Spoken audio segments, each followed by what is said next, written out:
Mr. Mueller, I have your opening statement, and in the beginning of your opening statement, you indicate that pursuant to Justice Department regulations that you submitted a confidential report to the Attorney General at the conclusion of the investigation. What I'd like you to confirm is the report that you did, that is the subject matter of this hearing, was to the Attorney General.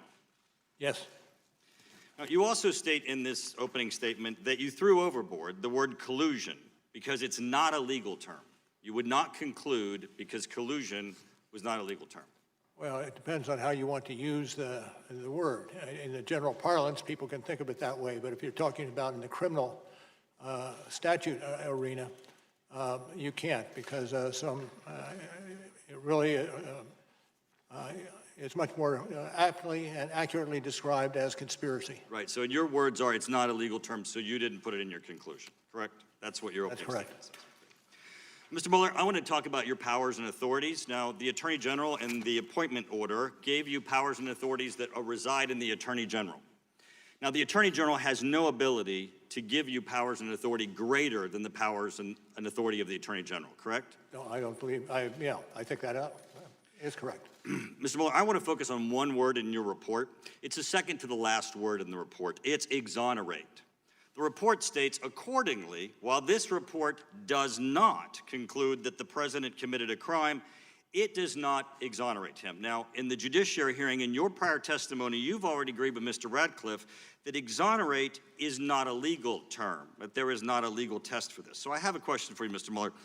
Mr. Mueller, does the Attorney General have the power or authority to exonerate? Now, what I'm putting up here is the United States Code. This is where the Attorney General gets his power, and the Constitution, and the annotated cases of these, which we've searched. We even went to your law school, because I went to Case Western, but I thought maybe your law school teaches it differently, and we got the criminal law textbook from your law school. Mr. Mueller, nowhere in these, because we had them scanned, is there a process or description on exonerate. There's no office of exoneration at the Attorney General's office. There's no certificate at the bottom of his desk. Mr. Mueller, would you agree with me that the Attorney General does not have the power to exonerate?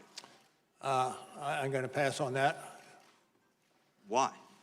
Because it embroils us in a legal discussion, and I'm not prepared to do a legal discussion in that arena. Well, Mr. Mueller, you would not disagree with me when I say that there is no place that the Attorney General has the power to exonerate, and he's not been given that authority. You would not. Again, I'm not going to. I take your question.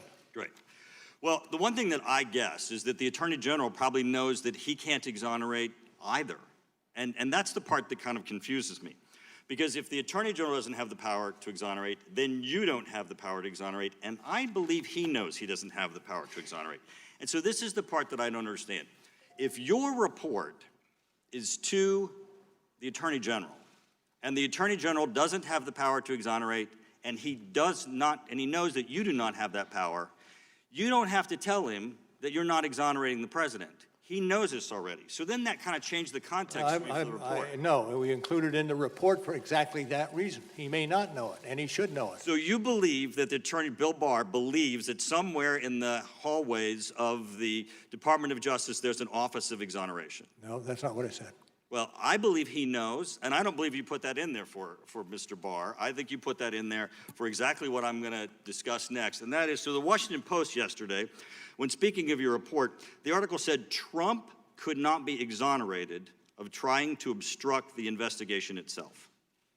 Trump could not be exonerated. Now, that statement is correct, Mr. Mueller, isn't it, in that no one can be exonerated? The reporter wrote this. This reporter can't be exonerated. Mr. Mueller, you can't be exonerated. In fact, in our criminal justice system, there is no power or authority to exonerate. Now, this is my concern, Mr. Mueller. This is the headline on all of the news channels while you were testifying today. Mueller, Trump was not exonerated. Now, Mr. Mueller, what you know is that this can't say Mueller exonerated Trump, because you don't have the power or authority to exonerate Trump. You have no more power to declare him exonerated than you have the power to declare him Anderson Cooper. So the problem that I have here is that since there's no one in the criminal justice system that has that power, the president pardons, he doesn't exonerate. Courts and juries don't declare innocent, they declare not guilty. They don't even declare exoneration. The statement about exoneration is misleading, and it's meaningless, and it colors this investigation one word out of the entire portion of your report, and it's a meaningless word that has no legal meaning, and it has colored your entire report. Time of the gentleman has I yield expired. back. Mr. Carson.